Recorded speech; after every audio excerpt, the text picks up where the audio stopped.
Le doy la bienvenida al vicepresidente del Colegio Nacional de Abogados, al doctor Julio Jiménez, que se encuentra con nosotros.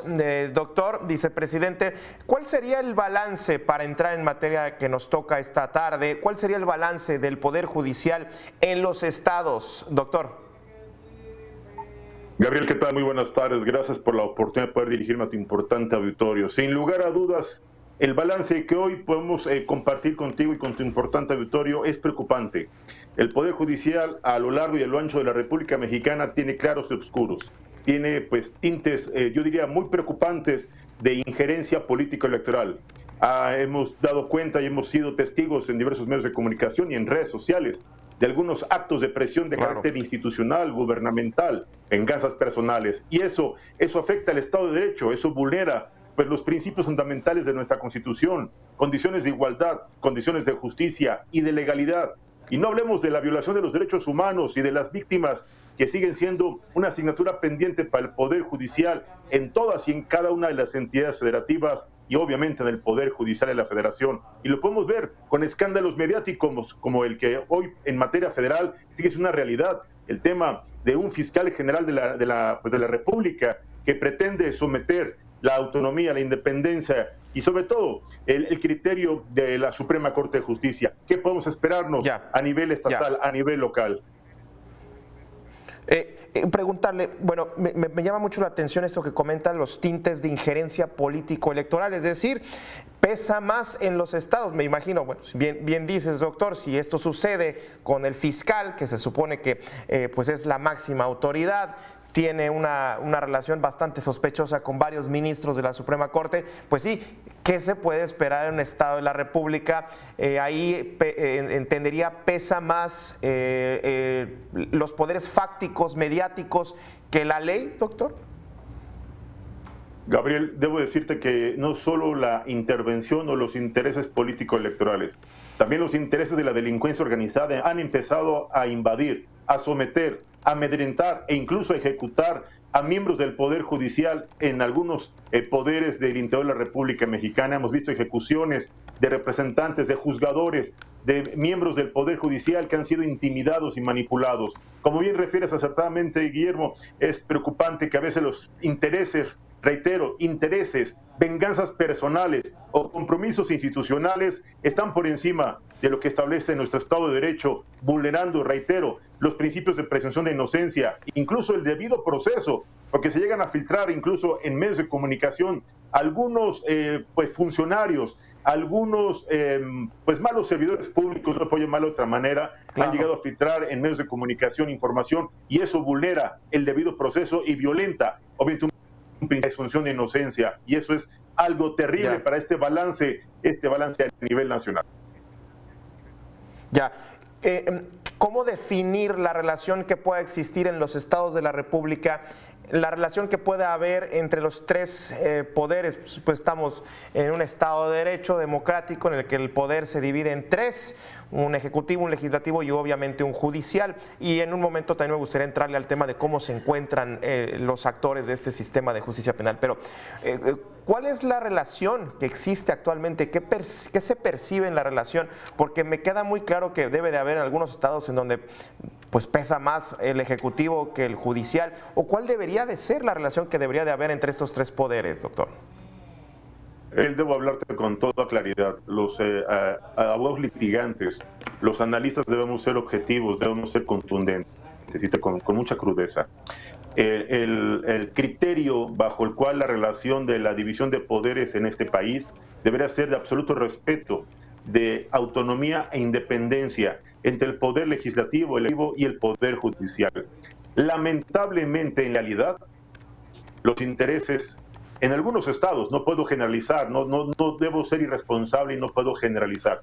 En algunas entidades federativas, pues el capricho, la venganza personal o el ajuste de cuentas electoral pueden estar por encima incluso de la autonomía e independencia del Poder Judicial e incluso de las fiscalías de los estados, que por cierto son organismos constitucionales autónomos, que no deberían ser vulnerada su autonomía y mucho menos su independencia. Sin embargo, en los hechos es terrible ver que hay todavía línea línea institucional o instrucción gubernamental. No quisiera ser irresponsable, no me gustaría generalizar, pero sin embargo podemos ser testigos y podemos dar cuenta de varios hechos que han sido pues públicos y de notoria, yo diría, vergüenza institucional y gubernamental.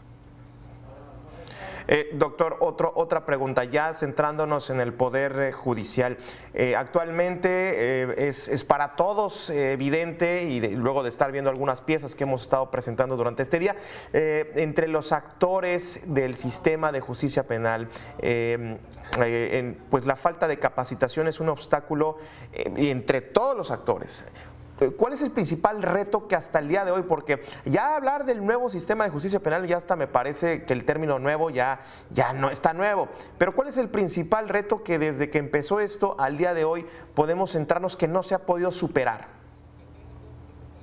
Gabriel, debo reconocer que muchos de los operadores del Poder Judicial, muchos de los servidores públicos que hoy atienden y que hoy son responsables de resolver sobre la libertad, sobre el patrimonio o sobre el ejercicio de los derechos de pues aquellas víctimas del delito, de aquellos que acuden a las instituciones para exigir justicia, pues seguimos viendo que la simulación, que la improvisación y que la falta de capacitación siguen siendo rasgos característicos en muchos áreas de nuestro país.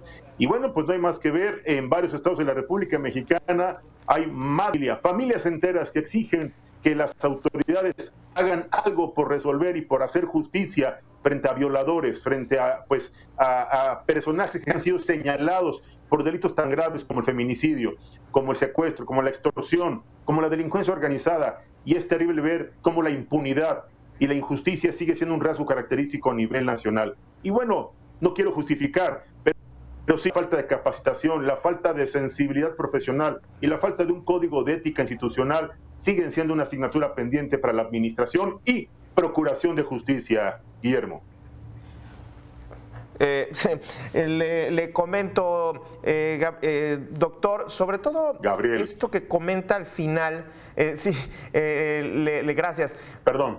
Esto que comenta al final me parece y me llama la atención, sobre todo en el sentido de ya estar hablando de una consolidación, ya en algunos, como parte de las etapas del propio sistema de justicia, ya se habla de una consolidación, pero no sé, y me parece que en su opinión me gustaría conocerla, me parece que estamos muy lejos de que este sistema pueda estar consolidado, quizás en las leyes, reglamentos, en las normas, quizás con paredes y edificios, pero hablar de que sea consolidado me parece que es muy aventurado, doctor.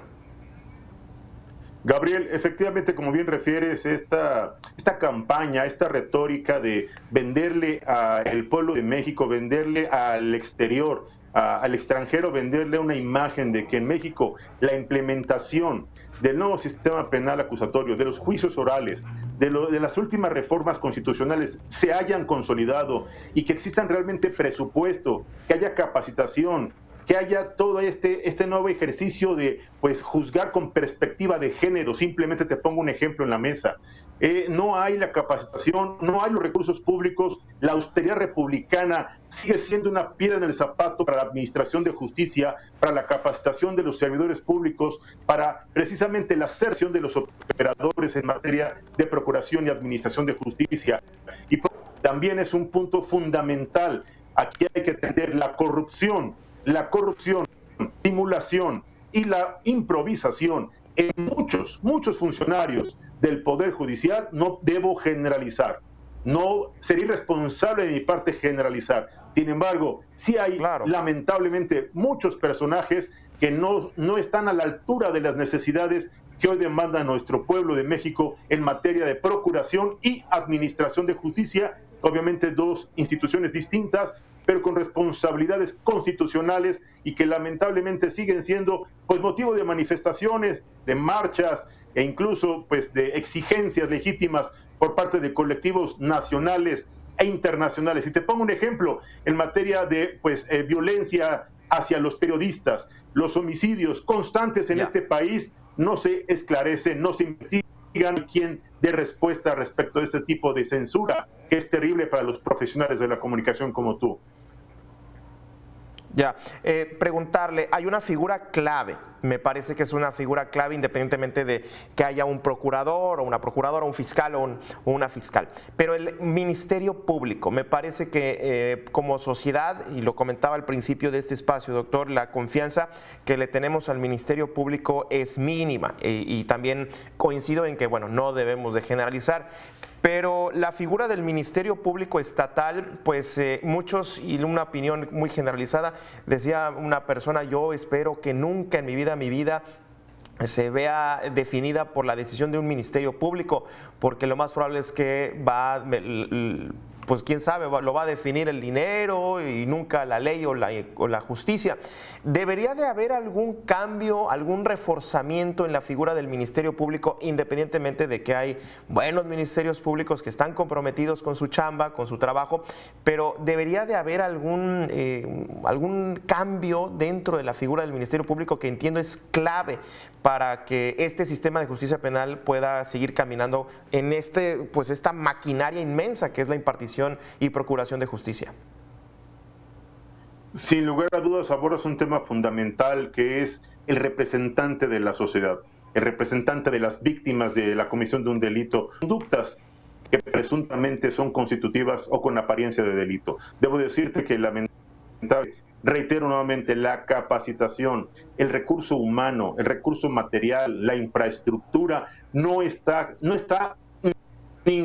ni es suficiente, ni mucho menos se ha cumplido con la norma de capacitación y certificación anual a nivel nacional. Y eso pues, repercute en el trabajo, repercute en el rezago de carpetas de investigación que hoy tienen pues las fiscalías de los estados. Hay un rezago terrible porque no hay personal, porque no hay infraestructura, porque no hay recursos económicos para la investigación. Los auxiliares del Ministerio Público, que sería la policía ministerial o de investigación, pues no tienen ni siquiera para la gasolina de las patrullas, no tienen recursos para una investigación seria, científica, no hay, reitero, la austeridad republicana es un ejercicio de doble discurso que lejos de garantizar el acceso a la justicia y lejos de garantizar que las víctimas de un delito puedan alcanzar cuando menos el acceso a la justicia gratuita, pronta y expedita, es un sueño aspiracional simplemente. Y esto, reitero, sigue vulnerando los derechos humanos, sigue violentando los principios constitucionales y sigue generando desconfianza e incertidumbre hacia las instituciones. Ya.